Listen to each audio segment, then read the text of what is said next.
Les Américains ont commencé à détruire. Hein. C'est la mobilisation sur place qui a fait que les capteurs sont partis. Hein. De protection, de biodiversité, mangrove, forêt géophytique et forêt sèche-câlin. Des formes de botanique très très fortes, on a dit.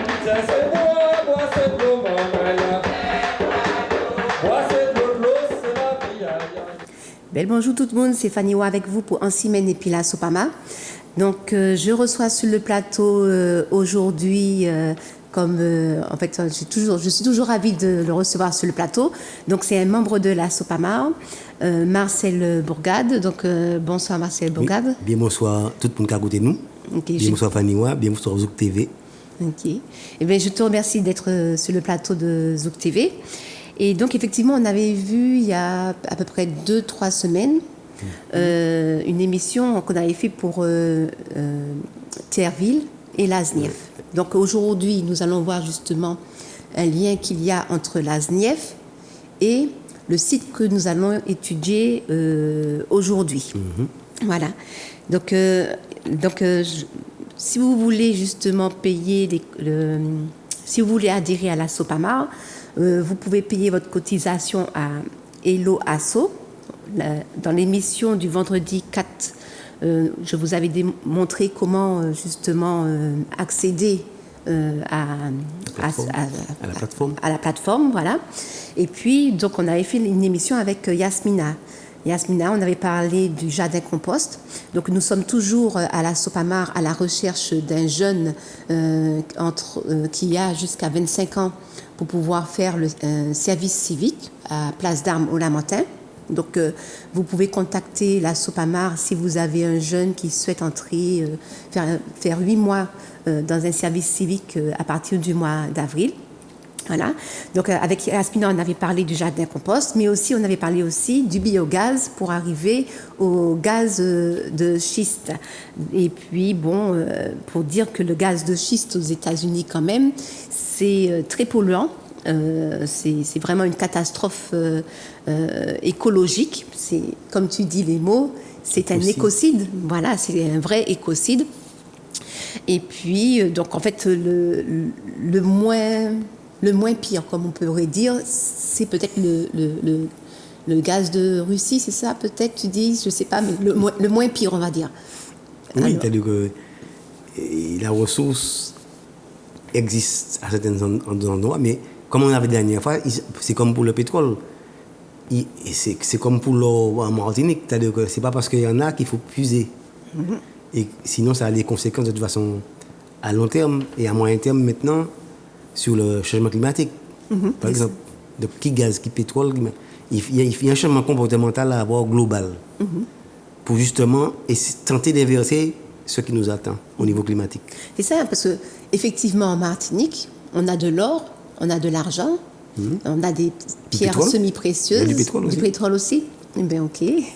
Voilà, mais c'est pas pour autant qu'on doit aller le puiser, l'extraire. C'est-à-dire que si on devait faire le parallèle, pour faire de l'eau en Martinique, il faudrait décacher, par exemple, toute la caravelle, les sols, il faudrait imaginer que tout ça doit se transformer en mine, Sainte-Anne aussi en mine.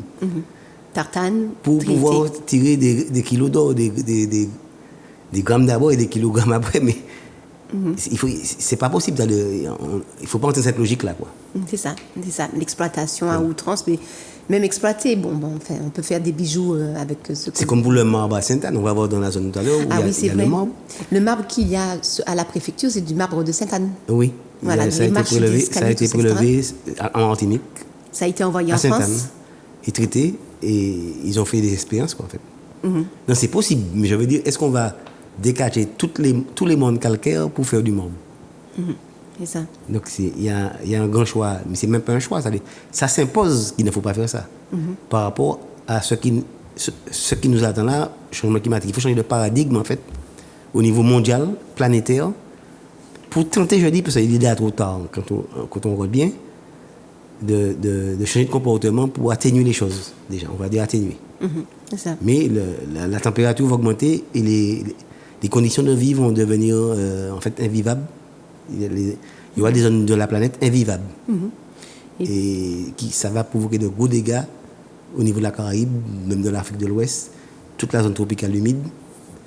Et ça, bon, il faudrait faire des émissions sur ça pour que les gens bien comprennent qu'il faut changer de paradigme. Tout à fait. Changeons de paradigme. Alors, on avait parlé avec toi, lorsqu'on parlait du défrichement, du déboisement. Défrichement, déboisement, c'est la même chose. Défricher, on emploie peut-être ce terme-là quand une terre est en friche. C'est-à-dire qu'on veut la remettre en culture, en plantation. C'est-à-dire que déboiser, c'est que c'était un bois. C'était pas des friches. Ok, donc à Thierville, nous avions un bois, donc c'est un déboisement. C'est la nature qui était là. Et il y a peut-être certains endroits, il n'y a jamais eu de culture là. Il n'y a jamais eu de déboisement en fait.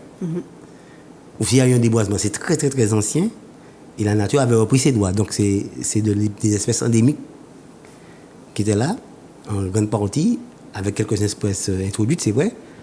Mais c'est majoritairement des espèces endémiques du pays qui ont été décatchées, détruites dans ce lieu.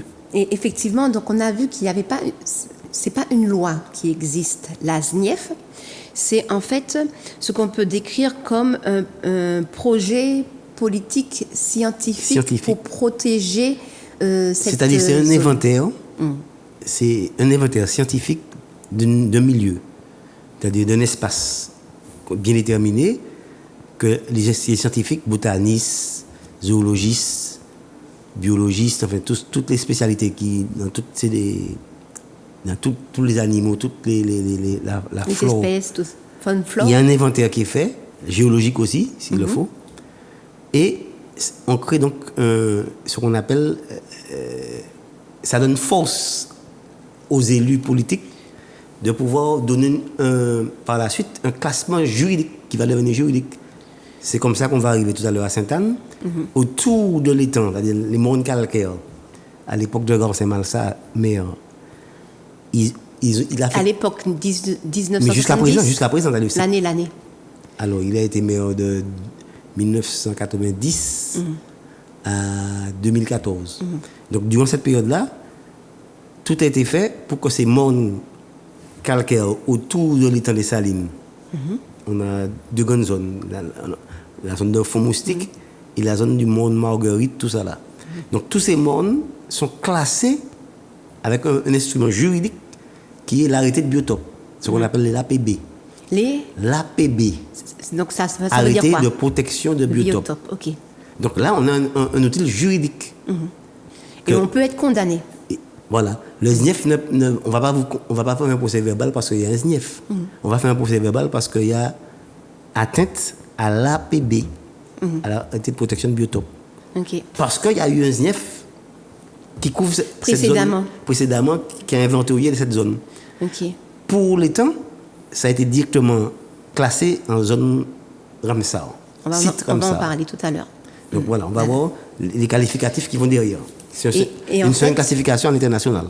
Donc en fait, ce qu'on veut dire par là, c'est que la SNIEF, c'est un outil qui aide à la décision pour les politiques. Un outil scientifique. Un outil scientifique qui permet d'aiguiller les politiciens pour pouvoir... C'est l'état des connaissances concernant le milieu. Voilà. Donc maintenant, Thierville, qui sera certainement englouti avec du béton... Ils ont gâché, justement, ce qui était inventorié, c'est qu'ils ont détruit ce qui a été inventorié. Ouais, c'est ça. Et c'est grave. Voilà. Puis il y a des espèces protégées. Et c'est qui s'occupe de la SNIEF Alors, quand il y a SNIEF, c'est des botanistes, comme je dis, alors, à l'époque, il y avait la galerie botanique et de géologie en Martinique qui a, en fait, mis en action des scientifiques pour faire des inventaires. Bon, ça peut se faire de diverses manières. Maintenant, il y a ce qu'on appelle les inventaires communaux. Il y a ce que Lamantin a fait, l'inventaire biologique rapide avec les Cubains. Il y a plein d'outils qui permettent d'arriver à un SNIEF. Mais maintenant, actuellement là, le préfet, c'est le préfet qui décide de prendre, avec des associations qui peuvent être les sites, comme la Soupamar, à classer un site SNIEF, arrêté de biotope, ou réserve naturelle, ou site classé. On va revenir au site classé pour Saline, autour de l'étang aussi. Voilà. Donc effectivement, maintenant on va parler justement du site classé. Donc je rappelle qu'effectivement qu'il y a le mouvement Noula qui était sur le terrain de Sainte-Anne dernièrement. Avec des membres de la Sopamar aussi. Avec des membres de la Sopamar, mais avec beaucoup de collectifs, d'associations. Noula, Noula, c'est un esprit, c'est un état d'esprit. C'est pas une organisation, c'est pas une fédération, c'est un état d'esprit. Maintenant, il y a plein de gens de la Sopamar qui étaient présents à cette sortie et qui naturellement vont adhérer à l'état d'esprit, comme d'autres organisations, associations et personnes de religion, etc., de diverses religions. Voilà. Donc on y était, c'était dimanche dernier, je crois. Et puis, donc, effectivement, moi, j'ai fait une petite vidéo aussi, donc on la verra en deuxième partie de l'émission. Alors, je vais faire passer une petite vidéo que j'ai vue sur Internet pour expliquer c'est quoi un site Ramsar, site classé Ramsar. Et en fait, il faut savoir que c'est le 2 février 1971 que 13 pays ont signé justement la Convention sur les zones humides. Aujourd'hui, il y a 170 pays qui adhèrent justement à cette convention et ils ont répertorié plus de 2400 sites dans le monde entier. Et nous en avons 50 en France et un quart sont dans ce qu'ils appellent les dits outre-mer, ce qu'ils appellent les outre-mer, dont en Martinique, nous avons l'étang des Salines qui se trouve à Sainte-Anne. Alors, on va se voir juste après la vidéo. Ça, c'est le nom d'une ville. La ville en Iran. En Iran. Voilà. Et cette ville qui a fait qu'on appelle Ramsar. Voilà, c'est la convention de Ramsar. C'est là que la convention a été décidée. Voilà, ça a été signé là. Voilà. Donc, on va regarder la vidéo pour comprendre c'est quoi un site Ramsar et puis on se retrouve sur le plateau avec Marcel Bourgade. Il existe de nombreux types de zones humides. Les zones humides intérieures, les zones humides côtières,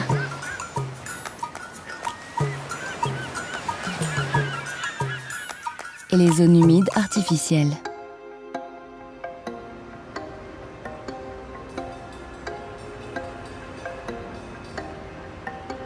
Les zones humides sont extrêmement importantes pour l'homme. Ce sont des écosystèmes très diversifiés, offrant des richesses naturelles telles que le bois, nourriture et médicaments. Pour environ 3 milliards de personnes, les eaux souterraines représentent la seule source d'eau potable. Et l'agriculture dépend de l'eau douce des zones humides pour l'irrigation des cultures vivrières. Les zones humides sont le moyen naturel d'améliorer la qualité de l'eau. Elles jouent un rôle clé dans la régulation des changements climatiques en stockant le carbone.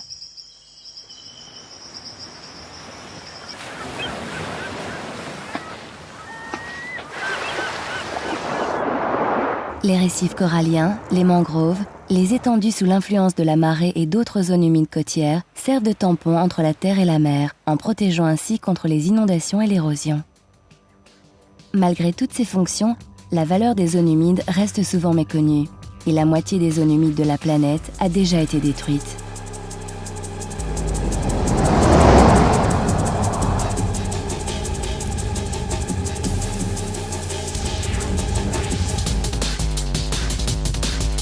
Cette destruction a un prix. Inondations, sécheresse, maladies, pollution et changement climatique.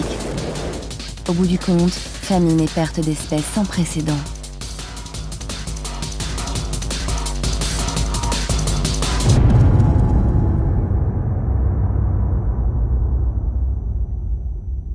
Mais tout espoir n'est pas perdu. La Convention de Ramsar protège les zones humides en aidant les populations à collaborer pour gérer ces ressources uniques. Son travail porte sur l'utilisation rationnelle de l'eau,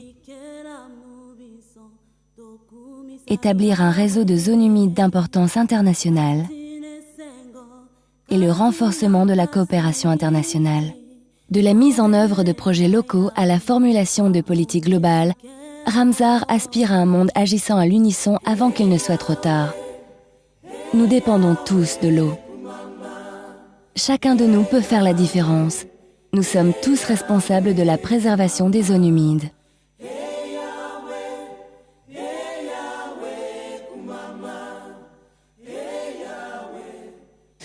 Alors, vous voyez comment l'importance quand même d'un site Ramsar. Donc, nous avons, pendant que la vidéo passait, effectivement, je demandais à Marcel, est-ce qu'il y a un autre site Ramsar en Martinique? Mais tu me disais quoi? C'est pas même en Martinique. C'est unique en Martinique. Et dans la Caraïbe orientale, à ma connaissance, en termes de zone humide, c'est une zone humide remarquable. L'étang est assez, disons, exceptionnel dans la Caraïbe orientale, cet étang. Il y en a plusieurs, mais de cette dimension, l'étang des Salines est emblématique, disons, et épicentral, comme on va voir du point de vue de l'évolution géologique même de la Caraïbe orientale. Okay. C'est-à-dire, dans l'histoire géologique, on voit que c'est un étang qui est très ancien par rapport aux autres îles de la Caraïbe. On en avait parlé l'année dernière dans une émission, lorsqu'on parlait justement de la formation de la Martinique. Donc on peut voir ça sur une ancienne émission. Donc c'est à la fois pour des raisons faunistiques, parce que effectivement c'est un refuge pour les oiseaux, migrateurs. Il y a les poissons. Les poissons, c'est assez vaste. Et il y a des raisons fondamentalement géologiques c'est ça. Liées à tout cet environnement justement des mondes calcaires, très anciennement demeurés émergés par rapport aux autres îles de la Caraïbe qui étaient, comme je dis, en bas de l'eau pendant un moment et qui sont remontés après, qui étaient au dos remontés à plusieurs reprises. Ok, on a de la chance en Martinique. On a un trésor. Alors, je voulais quand même, je vais lire mes notes parce qu'on ne peut pas retenir toute cette catastrophe. Alors, on va parler justement du projet de Azatahama qui a été surnommé Lupanar. Lupanar, pourquoi? Par Pierre Davidas, qui était même dans ce Lupanar, qui souvent répétait que bon, c'est tout d'ailleurs le mot Lupanar, c'est tout ce qui a à l'époque c'était vraiment même jusqu'à présent la débauche, le tourisme sexuel, en fait le tout tourisme, comme on disait aussi à la Sopamar. Et il y a eu même un Koubari spécial tourisme. Oui, je l'ai vu. Je pense qu'on va retrouver ce terme-là sur ce Koubari.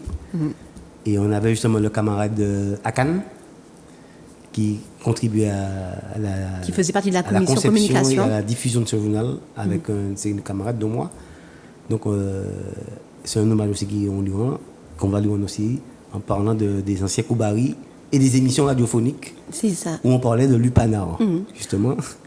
Et on démontrait que tout ça, c'est pas le développement qu'il faut pour la Martinique. Et ce n'est pas le développement tout court pour aucun pays. C'est ça. Voilà. Donc en fait, je vais parler du projet Azatahama, surnommé Lupanar. En fait, c'est un projet de Riviera touristique. C'est une société au capital majoritairement étranger. Donc il y avait très peu de Martiniquais, en fait, ou voire même peut-être pas du tout, qui faisaient partie de ce projet de Riviera touristique. Alors, ils avaient l'intention d'aménager sur 10 années 273 hectares de terrain à hauteur de 450 millions de francs, ce qui fait, j'ai fait le calcul, 68 610 057 euros. Donc, c'est un énorme budget pour la surface qui se trouve aux Salines. Et puis, donc, en fait, ils avaient pour projet de créer 11 259 lits avec 6 hôtels. Parmi ces 6 hôtels-là, il y avait 3 à 3 étoiles, 2 à 4 étoiles et 1 à 5 étoiles.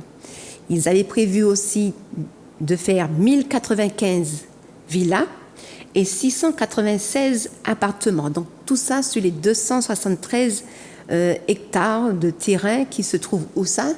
Alors, il y avait c'était plusieurs tranches. Ça commençait par J'ai vu 5 tranches. Mais les tranches arrivaient jusqu'au Macabou. Macabou, c'est le Vauclin. Vauclin. C'est-à-dire c'est toute la péninsule de Sainte-Anne, comme on dit, géologiquement qui arrive justement au Macabou. C'est-à-dire c'est tout cet espace justement demeuré, émergé, comme je dis, géologiquement, qui était complètement détruit par ce projet. Mais je n'ai pas fini en plus. Donc sur ma page, c'est quand même assez long, il y a encore une autre page. Alors, donc il comptait faire des magasins, une marina de 600 bateaux, 3 casinos, aéroports, un golf de 2 aéroports. Oui. Un golf de 62,5 hectares, un centre religieux. Donc il y avait encore dans tous leurs projets macabres, voilà, donc c'est là que je vois qu'il y avait 5 tranches. Donc il y avait, en fait il y a eu vraiment en plus, lorsqu'ils font le projet, il fallait aussi prévoir que les terres appartenaient à des Martiniquais. Donc, il y avait 195 hectares de terre qui appartenaient aux Martiniquais. Il y avait un seul Martiniquais propriétaire qui n'avait pas été vu par la société de Azatama. Et donc, il restait 78 hectares de terre pour les 50 pages géométriques. Voilà, donc c'est le territoire de l'État. Donc, c'est ainsi que Rothschild, par exemple, était propriétaire du Macabou. Et que c'est le conservateur littoral, sous la présidence de Garcés Malsa, qui a récupéré tous ces terrains-là pour le conservateur du littoral, c'est-à-dire pour la collectivité. Donc c'est des décisions d'inverser ce qui s'était programmé, heureusement pour la Martinique. Mais malheureusement, il y a eu l'exploitation du sable au Macabou, puisqu'il fallait faire place nette. Donc il y a eu du déboisement, il y a eu de la destruction en fait, du sous-sol, du sol. Et c'est là qu'on a vu apparaître le grand marigot qui est au Macabou, qui a été atteint en fait, qui n'était pas ce qu'on voit là maintenant. C'est ça. Donc il y a eu de la mangrove détruite. Et les introductions d'espèces aussi, etc. Et j'ai vu aussi, alors je remercie grandement Maggie, qui est membre de la Sopamar, parce que elle a une encyclopédie. Maggie Lauréat. Et c'est grâce à elle que j'ai eu toutes ces informations. J'ai lu tout cela pour que je puisse faire l'émission. Et de nombreuses émissions, c'est grâce à elle que j'arrive à avoir toutes ces informations. Donc je dis un grand merci à Maggie Lauréat. Je la remercie, qui est membre aussi fondateur de la Sopamar. Ouais. Donc un grand merci. Alors et j'ai aussi donc à partir des documents qu'elle nous a transmis sur le groupe WhatsApp de la Sopamar, donc j'ai fait toutes ces lectures là. On va vous les partager sur le Facebook de la Sopamar. Donc il était prévu aussi que l'État garde sur les 273 hectares en tout que 13 hectares pour eux, quoi. Donc l'État français. Et le premier hôtel devait ouvrir en 1977. Mais il fallait aussi, pour tous ces hôtels-là, ils avaient prévu quand même d'avoir plus de 10 000 touristes. C'est énorme. Il y a une population, quand on dit touristes, on voit ce qui se passe en Martinique, hein, Trois-Îlets, Anse-d'Orlay, Sainte-Anne, Sainte-Luce, Tortane. En fait, ce n'est pas du tourisme. C'est ce qu'on l'a souvent toujours dit. La définition de tourisme, même dans leur définition juridique et économique, quelqu'un qui séjourne plus de 3 mois dans un pays, ce n'est pas un touriste. Ce n'est plus un touriste après 3 mois. Donc on a affaire en fait à des gens au départ qui arrivent en touriste, qui peut-être qui repartent mais qui restent, qui deviennent résidents et qui deviennent, il faut dire le mot, de nouveaux colons. Qui s'installent, qui achètent des terres, que les béquets même accueillent aussi professionnellement pour la plupart, mais pas les béquets seulement. Ils sont aussi organisés en tant que communauté donc, de Français, d'Européens. Et c'est ça qui se passe en Martinique. Il n'y a plus de tourisme, c'est du tourisme déguisé. C'est des résidents, et ces résidents viennent, c'est eux qui font le tourisme. C'est eux qui gagnent dans le tourisme. Ils ont des magasins. Voilà, c'est eux qui font l'import-export en fait, pour le tourisme. Voilà la réalité. Il ne faut pas se boucher les yeux. Il ne faut pas faire l'autruche comme on dit. C'est juste la plage, le soleil, la montagne, la forêt. C'est ce qui les intéresse en fait. Les touristes ne sont plus touristes comme dans les années début des années 70, c'est-à-dire quand je répète, il n'y a pas cette population européenne qui est installée, qui a déboisé des mondes, qui contribue au déboisement des mondes pour leur installation en fait. C'est ça qu'on voit à Trois-Îlets, c'est ça qu'on voit au Diamant, c'est ça qu'on voit à Chelcher peut-être aussi, partout, à Tortane, à Sainte-Anne, Saint-Pierre aussi, de plus en plus. Et voilà la situation. Il ne faut pas se leurrer. Et qui fait qu'en même temps, c'est ce que c'est appelé le génocide par substitution, on a une jeunesse qui quitte la Martinique. Et voilà la situation. C'est ça. Et effectivement, donc, tous ces 10 000 nouveaux habitants, voilà, ou locataires. Ils allaient couvrir à la fois, ils allaient être dominants dès les années 70. Les Saint-Anais ont été minoritaires, les Vauclinois ont été minoritaires, les Marinois ont été minoritaires sur leur territoire. C'est ça. Où ils sont indigènes, il faut prendre le mot, par des exogènes qui seraient arrivés. C'est ça. Et justement, donc, il faut nourrir cette population, il faut aussi avoir de l'eau potable. Donc, où est-ce qu'ils devaient aller chercher leur eau potable? Alors, justement... Parce que 10 000 occupants, c'est quand même... Le projet de barrage de Crèvecoeur est venu de là. C'est ça, voilà. Et c'est là que le premier combat de la Sopamar contre le barrage de Crèvecoeur, en fait, le projet de la Sanatama a été le détonateur pour les fondateurs de la Sopamar. Et ensuite, la Sopamar a créé, la Sopa Sud, parce que c'était pour le Sud. À se confronter au barrage de Crèvecoeur. Mais ils n'avaient pas tout à fait... C'est parce qu'ils ont fait la relation justement avec le tourisme qu'ils se sont opposés farouchement au barrage de Crèvecoeur qui était en fait destiné non pas à l'agriculture, comme ils voulaient blackballer les gens, c'était pour fournir de l'eau. Parce que le tourisme, c'est un gros consommateur d'eau.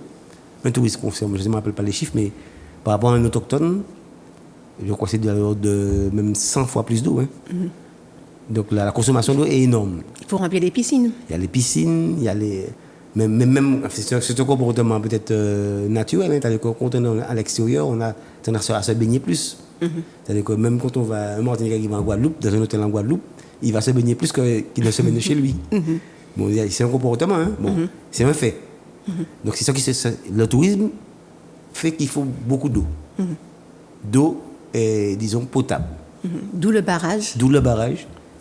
Et vous avez décontaminé l'eau, etc. Il y a même peut-être même le dessalement de l'eau. Donc tout ça était prévu. Et donc, en fait, et comme tout projet, il fallait le défendre, et ils l'ont défendu en prenant l'argument, comme d'habitude, de 8 000 emplois. Voilà. Donc c'est l'argument de poids pour pouvoir créer des projets. Donc on le voit partout, ça a été pour Albioma, ça allait... En fait pour tout, pour tout, que ce soit la banane, tout ça, etc. C'est toujours le même argument. Le tout productivisme et le tout, disons, économie capitaliste en fait, c'est un leurre de croire que c'est le productivisme qui fait que c'est le développement. C'est pas parce qu'on produit beaucoup qu'on se développe, déjà. Donc, la production, de biens qui sont dans la création de besoins, en fait, est-ce que c'est ça le développement? C'est un problème. Est-ce que c'est ça est-ce que la croissance c'est le développement? Parce qu'on produit beaucoup, parce qu'on fait beaucoup de tourisme, etc. Le modernisme. Et en même temps, on détruit nos écosystèmes. Donc c'est tout un... On voit le résultat. Donc là maintenant, vu ce qui se passe là par rapport au problème climatique qui va se poser dès 2030, 2040, 2050, et si on continue en 2100, plus possible d'exister en Martinique. Plus de tourisme en Martinique, plus rien. Parce que la vie, l'organisme même, la biologie même de l'être humain ne pourra pas supporter les conditions si on continue à émettre des gaz, du gaz carbonique comme on fait là, à extraire du pétrole. Et puis à couper les bois, à puisque c'est eux qui permettent de recycler. Donc, voilà, on aboutit exactement à l'inverse de ce qu'ils veulent. Ils veulent nous faire croire que c'est le développement et l'harmonie, quoi. C'est ça. Et donc, on va voir sur les photos déjà pour aussi savoir où... on va mettre la première photo pour pouvoir savoir où se trouve l'étang des Salines, parce que, bon, c'est pas tout le monde. Donc, on a la carte de la Martinique ici. Et Sainte-Anne, c'est tout en bas. Donc, on va voir la deuxième photo pour que nous puissions savoir où se trouve les... Voilà. Sud-Est. Voilà. Donc, vous voyez Sainte-Anne, et on voit tout en bas Grand Anse des Salines, et vous voyez la tache bleue étang des Salines. Donc c'est là que la zone Ramsar, c'est où exactement par rapport Alors c'est l'étang des Salines, c'est tout l'étang. C'est tout l'étang et toute la zone qui est autour. Non, c'est-à-dire qu'il y a l'étang en lui-même, c'est-à-dire c'est ça qui est considéré comme zone humide. Ok. Donc il n'y a pas de périmètre justement défini, bien que c'est pour ça qu'il y a eu ce qu'on appelle le site classé. C'est encore une autre terminologie pour juridique. Le site classé, ça veut dire que l'urbanisme est très, très, très strictement contrôlé. On n'a pas le droit de toucher, comme on va voir ce qui se passe là, un iota. On va regarder les problèmes même de modification du pont pour passer par des Salines à la savane de pétrification. On voit que le pont s'est retrouvé dans l'eau. Je ne sais pas si les gens connaissent, c'est le sentier. Il y a un sujet sur ça, sur une télévision concurrente. Et l'ONF a tous les problèmes du monde du fait que c'est un site classé. C'est-à-dire qu'on ne peut pas faire n'importe quoi là comme ça. Il faut étudier avant de faire quoi que ce soit là. À l'époque, c'était pas site classé, ils avaient fait le pont. Et puis finalement, le pont s'est retrouvé dans une embouchure qui s'est ouverte de petit à petit, et puis il se retrouve dans l'eau. Au départ, c'était un pont qui permet de passer d'une rive à une autre pour les piétons. Là maintenant, l'ONF peut-être n'accepte pas ça, mais il faut qu'ils acceptent. Ils ont cassé. Non, ils sont obligés de l'enlever, parce que ça ne sert à rien. C'est dangereux même. Pour repenser les choses, mais il ne s'agit pas de faire n'importe quoi. Alors même un organisme comme l'ONF, qui travaille pour l'État, pour les collectivités, doit faire attention. Donc à JGOE, les particuliers et BCA. Et c'est ce qui se passe. Et la commune aussi, de cette année qui fait n'importe quoi là, où nous parlons. En termes, c'est du n'importe quoi administrativement, mais juridiquement et pénalement. Ça correspond à des délits de grande voirie, à du détournement de fonds publics. Quand la mairie se met à faire des travaux dans un étang, sur une zone humide, dans le périmètre de la zone humide de la Ramsar, et pour des intérêts de particuliers, pour les intérêts du béquet, et accessoirement un non-béquet que le béquet même a placé sur le terrain pour justement manipuler les esprits. C'est-à-dire, ça fait nègre contre nègre là, c'est-à-dire que les gens vont penser que c'est un combat nègre contre nègre, c'est pas un combat nègre contre nègre, c'est un combat écologique pour la sauvegarde d'une zone humide et un combat de respect justement de ce que les textes même de leur propre texte de classement de zones sites classés, zone Ramsar, zone humide, mangrove, c'est incroyable.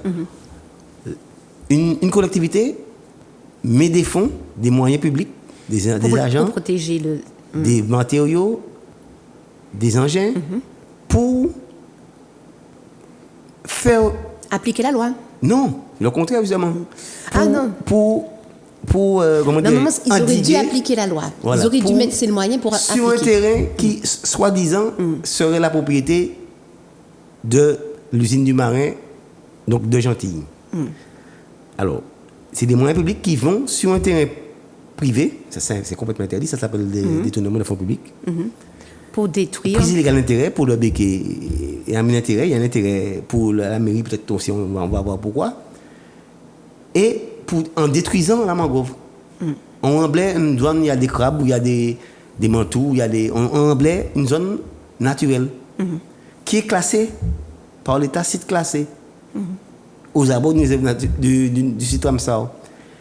Un espace qui était déjà dans une phase d'expropriation, qui est un stand-by, disons, du fait que le maire qui était en place, Garcés Massa, ne soit plus là depuis 2014. Mais c'est là toujours.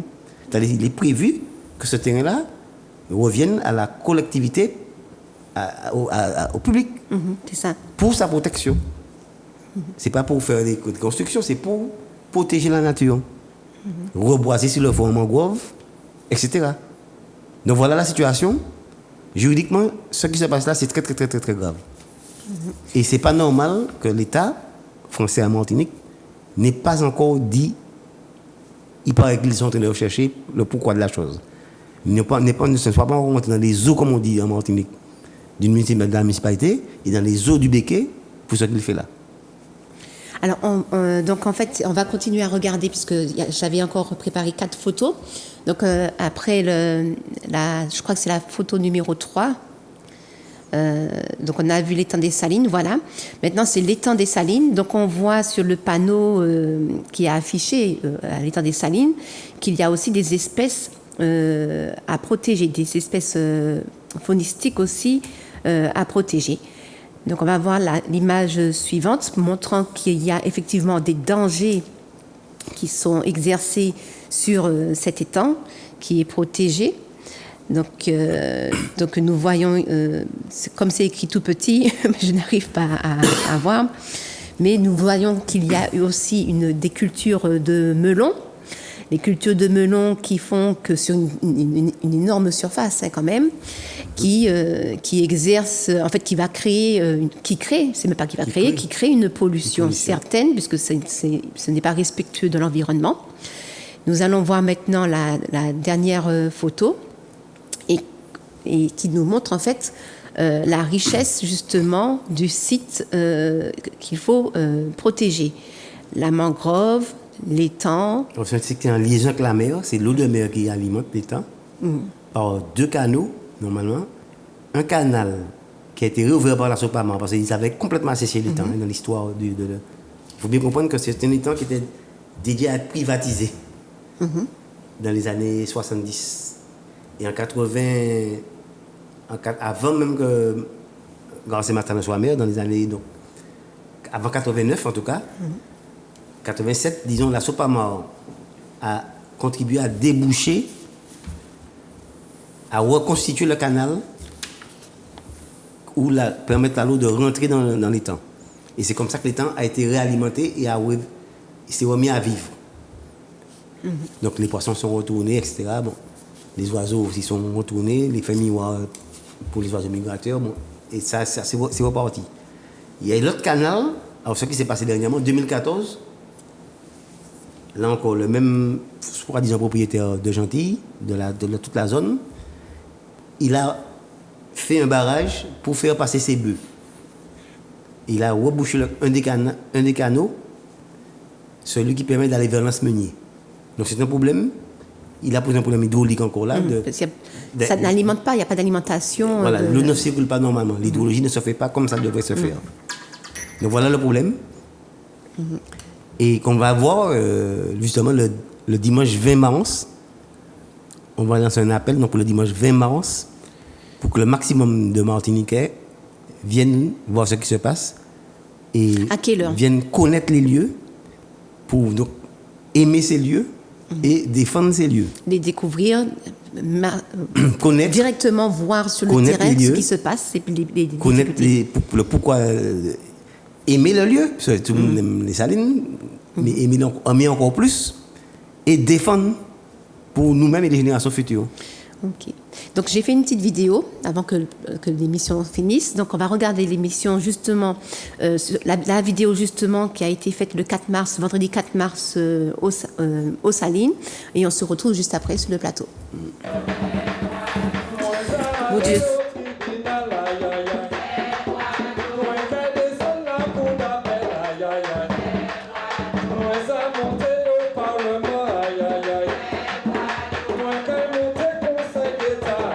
Nous sommes le vendredi 4 mars 2022, nous sommes à l'étang. Nous voyons comment il est magnifique, l'étang. Ici, il y a des constructions. Voilà. Des constructions qui ont été détruites par le Béquet. Ça fait quelque temps qu'ils ont détruit ces constructions-là. Donc ce sont des personnes âgées qui vivaient ici. Et donc ces maisons-là ont été cassées par le Béquet. Et les débris des BTP sont restés sur place. Alors ils ont écrasé ces taillots. Donc c'était Monsieur Marine qui habitait là, près de l'étang.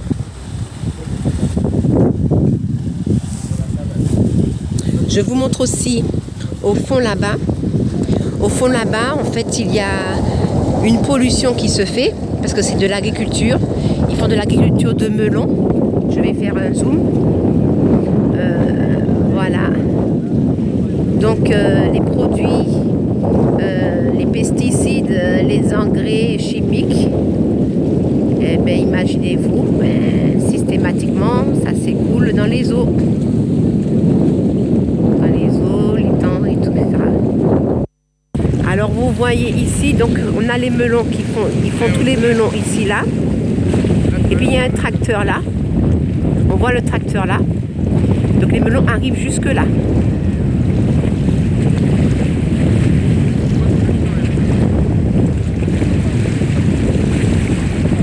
Donc l'agriculture de melons, les melons ont besoin de beaucoup de soleil. Donc tout ça, il y a du melon.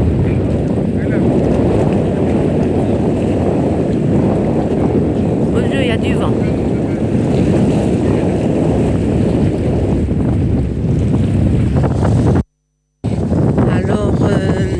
Il y a un riverain qui nous explique qu'en fait que lorsque nous allons dans cette mer, lorsqu'on va se baigner, que l'eau arrive à peu près à 1 mètre, 1 mètre 20 lorsqu'on se baigne. Donc là où on voit les bouts de bois là-bas, je vous montre avec les doigts. Là, il y a des bouts de bois. Et bien son fils de 10 ans va jusque là. Sans problème, l'eau lui arrive au niveau des épaules, mais il n'y a pas de souci. Donc l'eau n'est pas très haute. Et il a expliqué que par moment, il y a de la vase. Et la vase arrive au niveau des mollets d'un adulte. Donc on va dire 30-40 cm de vase par endroit.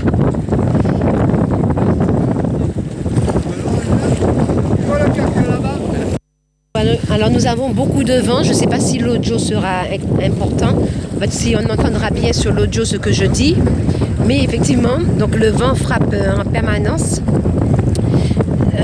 et puis pousse les vagues, voilà, ça crée de l'érosion, permanence, le vent et les vagues. Il y a beaucoup de vent, hein. Le vent est permanent. Donc nous sommes dans les temps, hein, les temps des salines. Alors nous voyons, là c'est la propriété de M. Granville, l'entrée. Alors, voilà. Nous voyons ici, ça c'est la propriété de M. Nélide. Et c'est le créole qui a mis tout ce grillage-là. Voilà. Et le créole a grignoté sur la propriété de Monsieur Nélide. Voilà. Et donc il repousse sur 1 mètre, 1 mètre 50. Il récupère de la propriété de Monsieur Nélide, tout en plaçant ses grillages.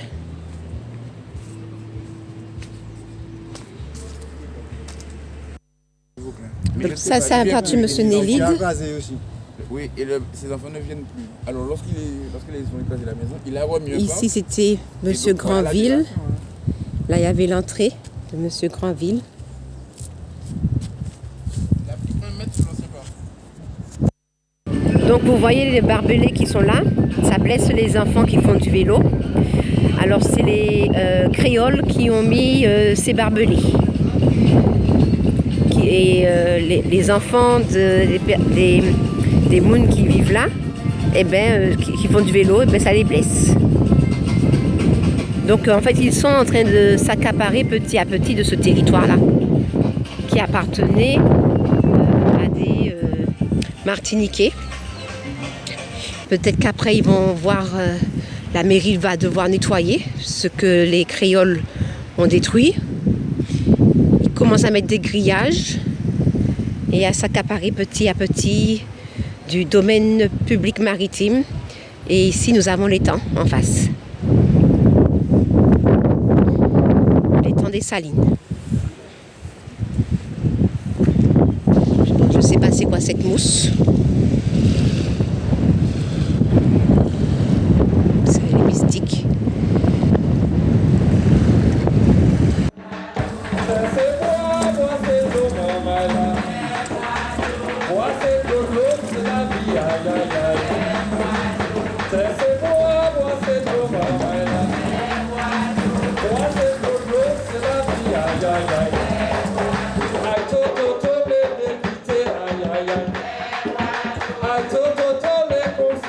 On est de retour sur le plateau de Zouk TV avec Marcel Bourgade. Donc, effectivement, donc on parlait de propriété, à qui appartient la terre. Mais en fait, au départ, la terre n'appartient pas aux Français. Ça, c'est. Ni aux Américains, parce qu'ils n'avaient pas notre propriété. Voilà. La Donc, terre appartient à la nature. Voilà, la terre appartient à la nature, mais il y a une phrase qu'on aime dire en bas de la charte de la Sopamar. On n'est pas. Qu'est-ce qu'elle dit C'est encore? nos héritiers, en fait. C'est les générations On futures. n'hérite pas de la terre, on la laisse à nos protège pour la descendants. laisser à notre descendance. En fait, c'est une phrase comme ça. Mais quand on parle du vivant, il ne faut pas parler seulement de l'humain. Donc là, on a un espace qui a été spolié à l'origine en tant qu'humain par des Européens qui ont spolié le territoire, qui ont dit que la Martinique c'est à eux. Alors, on trouve des histoires légendaires, des bêtises, quoi. Il y a même, j'ai lu dernièrement que les chancels ont été offerts aux Français par les Kalinas. Ah oui. Offerts. Et c'est pour ça qu'on trouve justement sur les chancels des iguanes délicatissima, parce que les Caraïbes, justement, ont offert l'îlet. Et les chancels, c'est du côté du au Robert. Bon, là, c'est une anecdote. Mais je veux dire, c'est la même chose, là, que À qui appartient juridiquement, légalement? donc, toutes les images qu'on a vues là, le pourtour de l'étang, et même l'étang, si ce n'était pas le conservatoire des littorales, et Garcé Malsa, et la Sopamar, à l'origine, serait propriété de l'usine du Marin. Et, Le propriétaire serait le propriétaire de l'usine du Marin. Et d'autres qui sont... Il s'appelle comment? Qui sont voisins de l'usine du Marin, il y a d'autres familles.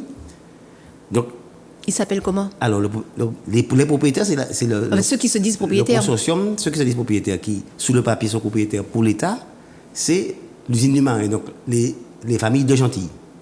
La famille de Gentilles. Donc, tous les gens qui sont là, c'était des occupants d'un terrain que, justement, comme le conservatoire a racheté une partie, enfin, a acheté l'étang. Je veux dire quand même que aujourd'hui, c'est le conservatoire du littoral qui fait s'occupe. qu'il y a l'étang. Voilà. En Ramsar. Voilà, et qui protège cette zone-là. Donc, ils sont voisins, l'étang est voisin d'un terrain qui est encerclé par, justement, l'usine du Marin. Il y a un projet d'expropriation pour que ce soit le conservatoire qui est tout ce terrain-là, le périmètre de l'étang, jusqu'à l'Anse-Meunier. Le périmètre, c'est quelle zone à peu près, à partir de l'étang? La zone où vous étiez là, c'est Non, le mais périmètre. combien de mètres à peu près? Ah non, ça va jusqu'à la plage. Ok. C'est-à-dire, ça va jusqu'à... C'est des 50 pas, parce que c'est de l'eau salée. Normalement, c'est des 50 pas, il n'y a pas de propriétaire, justement, normalement. Là où on a vu là. Parce que si l'étang, c'est la mer, c'est de l'eau salée, et de l'autre côté, c'est la mer, il n'y a pas 80 mètres 20 entre les deux. Je n'osais même pas le dire étang parce que je voyais des vagues et puis C'est de la c'est mer. salé, C'est de la mer. mais c'est considéré comme étant un étang. L'étang, c'est de l'eau douce. Et voilà. Donc, c'est l'étang et les marais salants. Des salines. Des salines. Salines, il y a salé dedans. Donc, tout ça, c'est salé.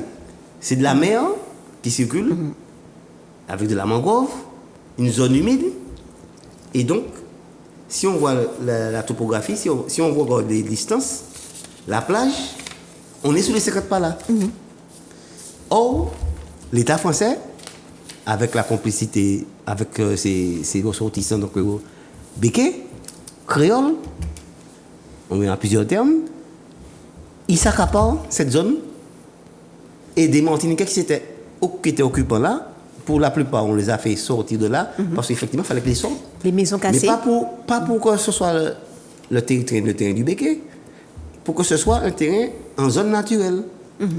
Et il reste un seul qui apparemment a un deal avec l'usine du Marin pour rester là avec le béquet, pour qu'il reste là avec le créole, pour qu'il reste là.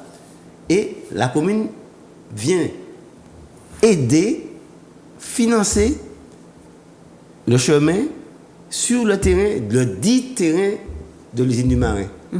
C'est très, très, très grave. Donc, comme il nous reste très peu de minutes, donc le rendez-vous, c'est le 20 mars. Où ça? Alors, le À quelle heure? rendez-vous, c'est aux Salines. Il y aura Mais plusieurs... le point de rendez-vous? Alors, il y aura plusieurs points. Hein. C'est-à-dire, nous répondons Salines pour nous. C'est ça le truc. C'est-à-dire, on va présenter les Salines dans son étendue depuis le pied des monts calcaires, c'est-à-dire depuis le fond moustique jusqu'aux Salines. C'est-à-dire, c'est toute cette zone-là qu'on va que les Martiniquais pourront découvrir le vin. À quelle heure? Alors, c'est le matin, le plus bonheur possible, c'est-à-dire dès 8 heures, il faudra se trouver là et occuper les lieux et pour manifester notre désaccord et dénoncer et rétablir et réparer et faire cesser les infractions. Ok. Donc, le rendez-vous, c'est le 20 mars à 8h au Salines. Ouais. C'est bien ça. Donc, je voulais quand même montrer, juste avant que l'émission finisse, une petite photo paradisiaque que nous pouvons voir depuis le bourg de Sainte-Anne. Donc, on voit sur l'écran. Donc, un vrai paradis. Un paradis Donc, voilà. avec beaucoup de pollution de bateaux. Là. Voilà, donc c'est un sujet que nous allons bientôt aborder sur l'émission en semaine et puis la Sopama sur Zouk TV. C'est le problème des mouillages. Et on peut voir à la Pointe-Marin de plus en plus de bateaux, alors qu'avant, il n'y avait qu'un seul Des bateau. bateaux habités. Voilà, des bateaux habités. Mais avant, il n'y avait qu'un seul bateau. C'était un bateau qui avait échoué et qui était resté là pendant des années.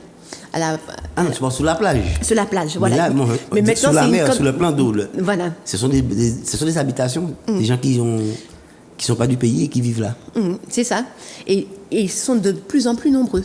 Donc, on va faire une émission spécialement justement sur le mouillage, mais pas qu'à Sainte-Anne, puisqu'il y a un mouillage qui est prévu dans le nord Caraïbes, Saint-Pierre, Carbet, Fort-de-France, c'est une cata, le Marais, c'est une horreur. Donc, on abordera ce sujet bientôt. Et j'ai vu aussi un petit article que je voulais vite fait parler avec toi, c'est la mouche charbon. Donc, on a vu sur un article de Réunion Première le 2 mars 2022 que la mouche charbon est au service des producteurs de tomates. Et je t'avais demandé sur WhatsApp, est-ce que nous, on a une mouche charbon chez nous? Et si on importe une mouche charbon, qu'est-ce que ça fait? Mais qu'est-ce qu'on peut avoir? Est-ce que, comme le vonvon ressemble à la mouche? Il y a plusieurs hyménoptères, je crois que c'est hyménoptères, ouais. C'est les amis des abeilles. Hein. C'est une sorte de grosse abeille noire, c'est ce qu'on appelle vonvon en Martinique. Et on a nos vonvons dans la Caraïbe. Je suppose qu'en Réunion, c'est pas la même espèce. Mais on a nos vonvons. Donc, mais on ne peut pas importer la mouche au charbon. Vaut mieux pas. Les abeilles et le vonvon doivent vivre le même rôle. Peut-être pour les tomates ici, là. Hein, mais bon, est-ce qu'il faut les développer comme ça? Mais heureusement qu'il y a des vonvons toujours. Il y en a. Ok. Et j'ai vu au fait que c'est un agriculteur qui a gagné le concours Ita-Inon et que grâce à 50 mouches dans une serre, il peut, de 3000 mètres de serre, il utilise moins d'insecticides et puis ces mouches-là pollinisent les tomates et ils font une belle production. C'est comme les abeilles. Voilà. Donc, on peut trouver des astuces comme ça. Donc, à nous de trouver notre mouche. Alors, comme le vonvon est plus gros, par exemple, en tant qu'insecte, il peut faire la pollinisation croisée. C'est-à-dire qu'il peut même peut-être arriver à féconder des vanilles. Ok. Peut-être. À expérimenter. Ça demande, mais on trouve des fois des vanilles qui sont fécondées toutes seules. Hein. C'est toutes seules. C'est-à-dire qu'il y a dû avoir soit un oiseau, soit un insecte qui a joué un rôle. Ok. Bon, l'émission finit maintenant. J'ai grignoté de 30 secondes. Donc, on remercie Marcel Bourgade d'être venu sur le plateau. Le rendez-vous, c'est le 20 mars.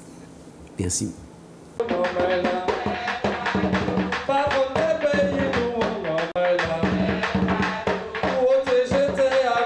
Ils avaient déjà commencé à détruire. Hein.